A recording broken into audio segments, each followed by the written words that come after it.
Olá, cá estamos para dar continuidade à nossa catequese sobre a quarta e última grande parte do Catecismo da Igreja Católica, a oração na vida cristã, ainda comentando o quarto pedido do Pai Nosso.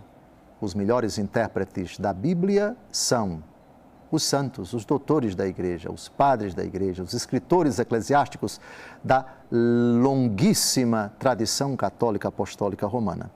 Estamos nos primeiros séculos da Igreja. No programa anterior vimos a primeira parte da interpretação que Teodoro de Mopsuestia deu ao quarto pedido do Pai Nosso, na sua homilia 12, parágrafo 14. Vamos agora, continuando o raciocínio que ele desdobrou e que foi apresentado no programa anterior, a interpretação belíssima que ele dá a esse quarto pedido do Pai Nosso. Progridamos dia após dia, enquanto estamos neste mundo, e temos tempo para nos corrigir e nos arrepender, porque quando tivermos deixado, cessará o tempo do arrependimento e da correção, e chegará o tempo do juízo. O Senhor diz aqui: dai-nos hoje o pão que nos é necessário, no sentido do sustento necessário do qual temos necessidade enquanto vivemos neste mundo. Não vos impeço nem vos proíbo o alimento, a bebida, a roupa, nem as demais coisas necessárias para a subsistência do corpo. Tendo-os, devemos deles nos servir, e quando os recebemos de outros, não é proibido aceitá-los, dado que não é indecente pedi-los a Deus.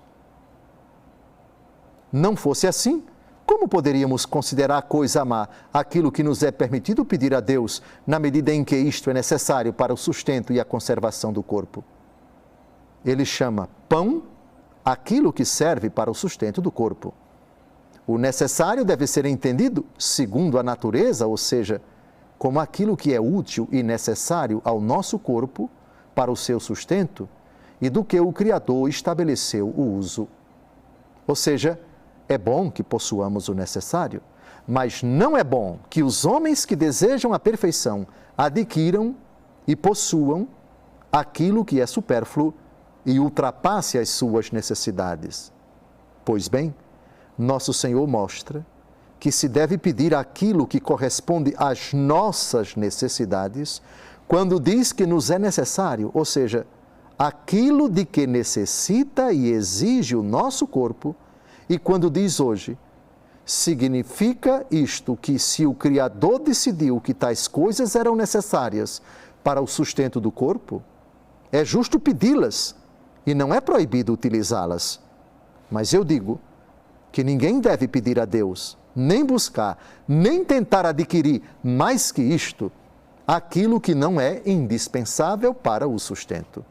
O que não é imprescindível para a nossa subsistência, nem do uso necessário que acumulamos, irá para outros e não terá qualquer utilidade para quem se esforçou por acumulá-lo ou adquiri-lo. Depois de sua morte, mesmo contra a sua vontade, passará a outros, pois nosso Senhor rejeitou absolutamente o cuidado do supérfluo, porém não proibiu o uso do necessário, pelo contrário, prescreveu, inclusive, pedi-los a Deus. A interpretação de Teodoro é do ponto de vista material, mas ele aqui faz uma distinção bem rigorosa entre o necessário e o supérfluo. E faz sentido. É até pecaminoso, é uma blasfêmia, eu diria, me permitam ser ousado, é um insulto a Deus pedir no Pai Nosso além do necessário para nós e para os outros, porque o supérfluo não integra as nossas necessidades, é além. Então, para que pedir mais do que as nossas necessidades? Pedindo para suprir as nossas necessidades, isso é suficiente.